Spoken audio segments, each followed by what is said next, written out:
और मुझे ये कहने में कतई संकोच नहीं है कि प्रधानमंत्री जी के ऊपर निश्चित ही किसी दैवीय शक्ति की कृपा है। जो अनुभूति मुझे उनसे मिलकर हुई है, उसके बाद मैं ये कह सकता हूं कि वो एक दैवीय शक्ति के प्रतीक है। नमस्कार, इन खबर में आपका स्वागत है। कांग्रेस नेता प्रमोद कृष्णम आजकल चर्चे में है। वजह बनी है उनकी पीएम मोदी से मुलाकात। जैसे ही वो पीएम मोदी से मिले और कल्कि धाम में होने वाले कार्यक्रम के लिए आमंत्रित किया, पीएम मोदी ने इसे एक्स पर पोस्ट करके जानकारी दे दी। इसके बाद उन्होंने इसके लिए धन्यवाद किया और होने लगी चर्चा। प्रमोद कृष्णम उस मुलाकात के अनुभव के बारे में बता रहे हैं। सुनिए वो क्या कह रहे हैं। और मुझे ये कहने में कतई संकोच नहीं है कि प्रधानमंत्री जी के ऊपर निश्चित ही किसी दैवीय शक्ति की कृपा है। जो अनुभूति मुझे उनसे मिलकर हुई है, उसके बाद मैं ये कह सकता हूं कि वो एक दैवीय शक्ति के प्रतीक है। उस एहसास को मैं शब्दों में बयान नहीं कर सकता हूं। उस एहसास को शब्दों में परिभाषित नहीं किया जा सकता है।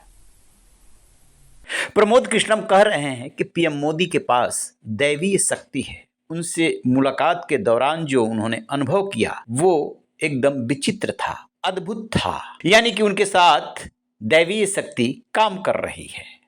ये कह रहे हैं प्रमोद कृष्णम, जो अभी तक कांग्रेस के नेता हैं। और कांग्रेस नेता पीएम मोदी की आलोचना का कोई मौका नहीं छोड़ते। ऐसे में यदि प्रमोद कृष्णम ऐसी बात कहते हैं तो निश्चित रूप से वो अपने पार्टी के निशाने पर होंगे। तो क्या चाहते हैं प्रमोद कृष्णम कि पहले पार्टी उनके खिलाफ कार्रवाई करे या वो खुद छोड़ेंगे? क्योंकि ये भी बात किसी से नहीं छुपी है कि प्रमोद कृष्णम की राजनीतिक महत्वाकांक्षाएं हैं।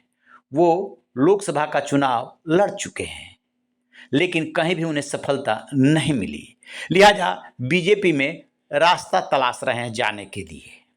अब पीएम मोदी से ही मुलाकात हो जाए, कल्कि धाम में वो आए, तो इससे प्रमोद कृष्णम की यूएसपी तो बढ़ेगी ही। अब वो बीजेपी में जाएंगे, टिकट मिलेगा नहीं मिलेगा ये तो बाद की बात है। फिलहाल प्रमोद कृष्णम की खूब चर्चा हो रही है। जब उनसे पूछा जाता है कि इंडी गठबंधन का क्या होगा, तो कह रहे हैं कि पहले ही नीतीश कुमार ने इंडी गठबंधन का जनाजा निकाल दिया है। ममता बनर्जी अलग गरज रही हैं, अरविंद केजरीवाल अलग और सपा प्रमुख अखिलेश यादव अलग। इंडी गठबंधन कहने को तो बन गया है, लेकिन अस्तित्व में आने से पहले ही बिखरने लगा है। कांग्रेस पर टीएमसी, एसपी सब वार कर रहे हैं। कांग्रेस मौन व्रत धारण किए हुए है, क्योंकि वो जानती है कि यदि बड़े नेताओं ने कुछ भी बोला तो गठबंधन यही टूट जाएगा। लिहाजा प्रदेश स्तर के नेता तो कमेंट कर रहे हैं, लेकिन केंद्रीय स्तर के नेता कुछ नहीं बोल रहे हैं। जिस पश्चिम बंगाल में राहुल गांधी के काफिले पे हमला हुआ, उसके बारे में भी कांग्रेस ने दूसरी ही सफाई दे डाली कि कोई हमला ही नहीं हुआ। तो ये है कांग्रेस का हाल। और प्रमोद कृष्णम बढ़ चले हैं दूसरी तरफ। कांग्रेस में बहुत दिनों तक इंतजार किया, कुछ नहीं मिला। जब उन्हें राज्यसभा की सदस्यता नहीं मिली, उनकी जगह पे इमरान प्रतापगढ़ी को भेज दिया गया राज्यसभा, तभी से उनकी नाराजगी खुल करके आने लगी थी सामने।